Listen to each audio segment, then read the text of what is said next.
Hello welcome எல்லாரும் வாங்க. இன்றைக்கி முருங்கைக்கீரை கடையது எப்படின்னு செய்கிறதுன்னு பார்க்கலாம். இதில் வந்து ஃபஸ்ட்டு ஒன்றும் செய்யலை. இது துவரம்பருப்பு போட்டிருக்கேன். துவரம்பருப்போட வெங்காயம், தக்காளி, பூண்டு எல்லாத்தையும் போட்டு வேக வச்சு நல்லா இந்த கண்டிஷனுக்கு துவரம்பருப்பு நல்லா வேக வச்சுக்கோங்க குழையிற அளவுக்கு. இந்த அளவுக்கு வந்தோடனே நம்ம அதுக்கப்புறம் இதோட என்ன சேர்க்க போகிறோன்னா முருங்கைக்கீரை நல்லா பறித்து க்ளீன் பண்ணி வாஷ் பண்ணி எடுத்து வச்சுருக்கோம். அந்த முருங்கைக்கீரையை ஆட் பண்ணிக்க வேண்டியதான்.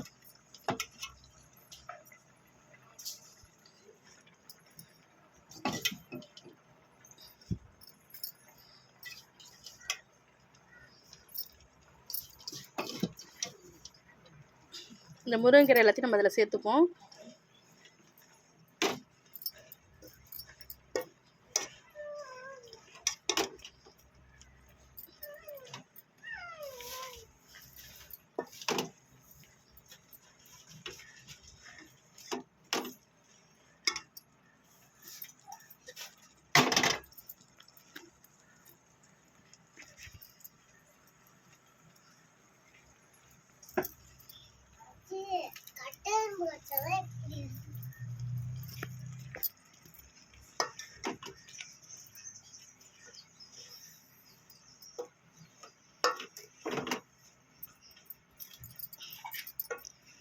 நல்லா இதோட ஒரு 2 நிமிஷம் கீரை நல்லா வேகட்டும்.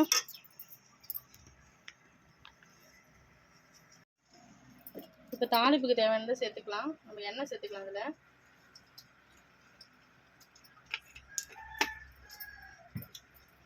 எண்ணெய் கூட என்னென்ன சேர்க்க போகிறோன்னு பார்த்துக்கலாம். கட் பண்ணி வச்சுருக்க வெங்காயம் ஆட் பண்ணிக்கலாம்.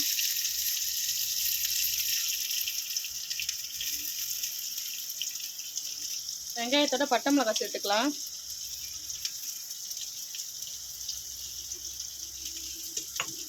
இதோட நம்ம வந்து பூண்டு இடித்து வச்சுருக்கோம். அந்த பூண்டையும் சேர்த்துக்கலாம்.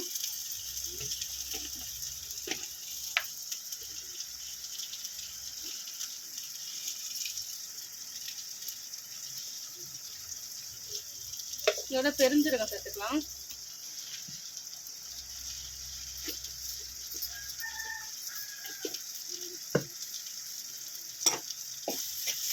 இந்த பக்கம் தாளிப்பு ரெடி ஆகிட்டு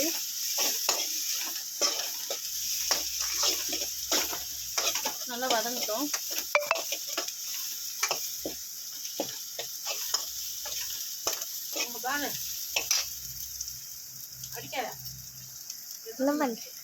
தாளிப்பு ரெடி ஆகிடுச்சு. இப்போ அதில் வந்து நம்ம கீரை வெந்துருச்சு. அந்த கீரை எடுத்து ஊற்றிடலாம். பருப்பு போட்டு நம்ம கீரை வேக வச்சுருக்கலாம். அந்த கீரை வெந்துருச்சு.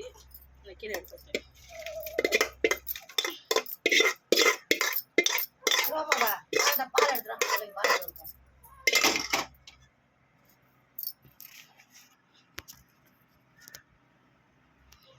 இதை நம்ம கிடஞ்சி எடுத்துக்க வேண்டியதான். அவ்வளோதான், முருங்கைக்கீரை கடையில் ரெடி.